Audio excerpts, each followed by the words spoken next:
కొంచెం వాల్యూమ్ పెంచా. అందరికీ నమస్కారాలు.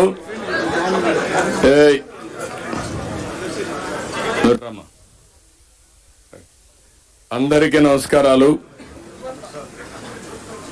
ఈరోజు ఒక శుభదినం. ఎందుకు నేను శుభదినం అన్నానంటే, ఈరోజే ఎన్నికల నోటిఫికేషన్ వచ్చింది. రాష్ట్రంలో ఎవ్వరూ భయపడే పరిస్థితి లేదు. సైకో పాలన పోయింది. రాబోయేది ఎన్డీఏ ప్రభుత్వం. రేపే ప్రజాగళం పేరుతో చిలకలూరుపేటలో అతిపెద్ద మీటింగ్ పెట్టబోతున్నాం. అది కూడా ఒక పెద్ద చరిత్ర సృష్టించబోతున్నాం.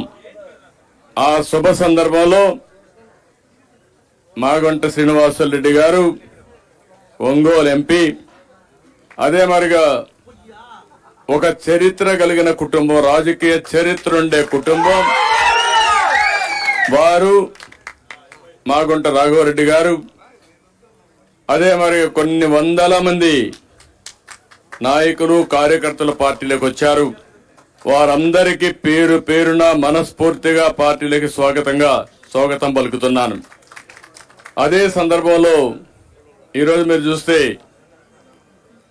నెల్లూరు నుంచి వంటేరు వేణుగోపాల్ రెడ్డి గారు, మాజీ ఎమ్మెల్యే, ఆ రోజు బ్రహ్మాండంగా చేశారు. ఆయన కూడా ఈరోజు మళ్ళా పార్టీలోకి వచ్చారు.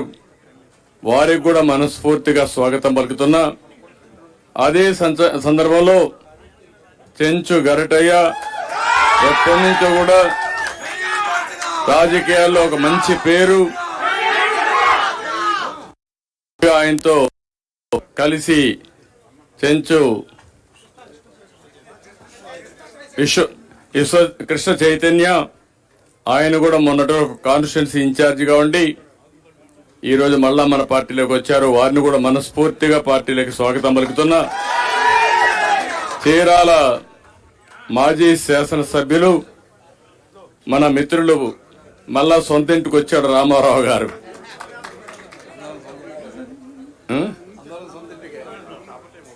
ఆయన్ని కూడా మనస్ఫూర్తిగా, ఎందుకంటే నాకు బాగా పరిచయం రామారావు గారు కూడా ఆ రోజు బ్రహ్మాండంగా పనిచేశారు. ఈ రోజు కూడా ఉత్సాహంగా పనిచేయడానికి ప్రజాసేవ కోసం పార్టీలోకి వచ్చారు. వారిని కూడా మనస్ఫూర్తిగా సాదరంగా ఆహ్వానిస్తున్నా. ఈరోజు రాష్ట్రంలో ఒకటే మీరు గుర్తుపెట్టుకోవాలి, ప్రజలు గెలవాలి, రాష్ట్రం నిలబడాలి. దీనికి సైకో పాలన పోవాలి, ఎన్డీఏ పాలన రావాలి. మళ్లీ మీకు చెప్తున్నా, రాష్ట్ర భవిష్యత్తు ఆకాంక్షించే ప్రతి ఒక్క వ్యక్తి కూడా ఆలోచించుకోవాల్సిన సమయం ఆసన్నమైంది. నిన్నటి వరకు అందరం బాధపడ్డాం, భయపడ్డాం. సరే, నాలాంటి వాడు తెగాయించాం, అది వేరే విషయం, మీరు చూశారు.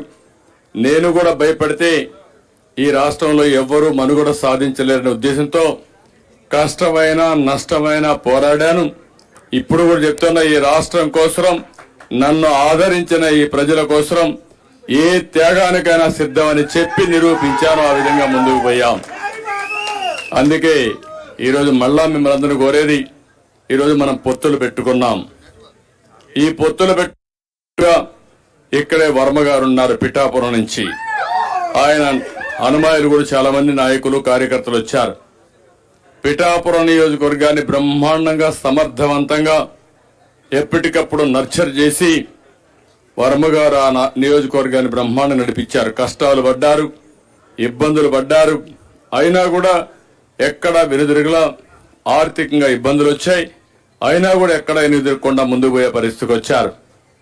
అలాంటి వ్యక్తి ఈరోజు పవన్ కళ్యాణ్ గారు భీమవరంలో పోటీ చేస్తారనుకున్నాం. కాదు, నేను పిఠాపురం నుంచి పోటీ చేస్తానంటే ఆయన కోసం త్యాగం చేయమని నేను మన వర్మ గారిని కోరా. తప్పకుండా అంగీకరించారు. నేను ఒకటే మిమ్మల్ని కోరుతున్నా, ఏదైతే ఈరోజు పవన్ కళ్యాణ్ గారు ఈరోజే కాదు, 2014లో ఈ రాష్ట్రం బాగుండాలి, ఈ రాష్ట్రం బాగుండడం కోసం నేను పోటీ చేయని ఈసారి నేను కూడా పూర్తిగా ఎన్డీఏకి సహకరిస్తానని చెప్పి సహకరించిన వ్యక్తి పవన్ కళ్యాణ్ గారు. అదే మాదిరిగా ఈ ప్రభుత్వం పైన వ్యతిరేకత ఉంది, ఈ రాష్ట్రం బాగుపడాలంటే ఈ ప్రభుత్వ వ్యతిరేక ఓటు చేరకూడదని చెప్పి దానికోసం పనిచేసిన వ్యక్తి పవన్ కళ్యాణ్ గారు. అలాంటి వ్యక్తి అక్కడ పోటీ చేసినప్పుడు ఒక పొత్తు ధర్మంలో వర్మ గారికి ఇబ్బంది ఉంటుంది, కార్యకర్తలకు ఇబ్బంది ఉంటుంది. కానీ ఆ పొత్తును మనం నెరవేర్చవలసిన బాధ్యత కూడా ఉంటుంది. నేను అందుకే వారికి ఒక మాట చెప్పాను, మీరు ఎమ్మెల్యేగా రాలేరు కానీ ఆ నియోజకవర్గం తరపున ఎమ్మెల్సీగా మొదటి ఇచ్చే ఎమ్మెల్సీలో మీరు ఉంటారు.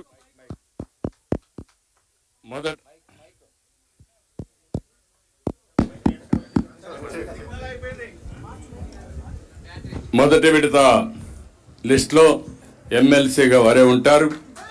శాసన మండలికి వస్తారు.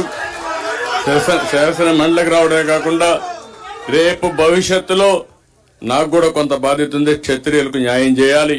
అలాంటి న్యాయం చేసే దాంట్లో ప్రమోషన్ లో మొట్టమొదటిగా వర్మ గారు ఉంటారని చెప్పి మరొకసారి మీ అందరికీ తెలియజేసుకుంటూ, ఇంకొక పక్కన కార్యకర్తలందరినీ కోరుతున్నా, ఈరోజు వర్మ గారంటే అభిమానంగా ఉండే ప్రతి ఒక్కరూ పవన్ కళ్యాణ్ గారిని గెలిపించుకోవాలి. అతిపెద్ద మెజారిటీ, చరిత్రలో ఎప్పుడు రానంత మెజారిటీ రావాలి. ఈరోజు దుర్మార్గులు వైసీపీని చూస్తే ఒక నాయకుడు పోటీ చేస్తామంటే ఆ నాయకుడు పోటీ చేసిన సీట్లో ఈర్ష్య, అసూయ భరించలేకుండా ఇష్టానుసారంగా ఇబ్బంది పెట్టే పరిస్థితికి వచ్చారు. నేను అందుకే ఈ రోజు నుంచి మిమ్మల్ని కోరుతున్నా, ఎక్కడ కూడా ఒక చిన్న ఇది రాకుండా మీరే వర్మ క్యాండిడేట్ అయితే ఎట్లా పనిచేస్తారో దానికంటే 10 రెట్లు ఎక్కువగా పనిచేసి పవన్ కళ్యాణ్ గారిని బ్రహ్మాండమైన మెజారిటీతో గెలిపించవలసిందిగా ప్రతి ఒక్కరిని కోరుకుంటూ, ఈరోజు మాగుంట రాక ఏమీ మీకు అనుమానం లేదు. ఈరోజు చూస్తే ఒంగోలు నాయకులు వచ్చారు, కార్యకర్తలు వచ్చారు. ఈరోజు నాకు అన్ని చెప్పాను, నేను అదే చెప్పింది, అదే క్లారిటీ. నాకు నీకేమో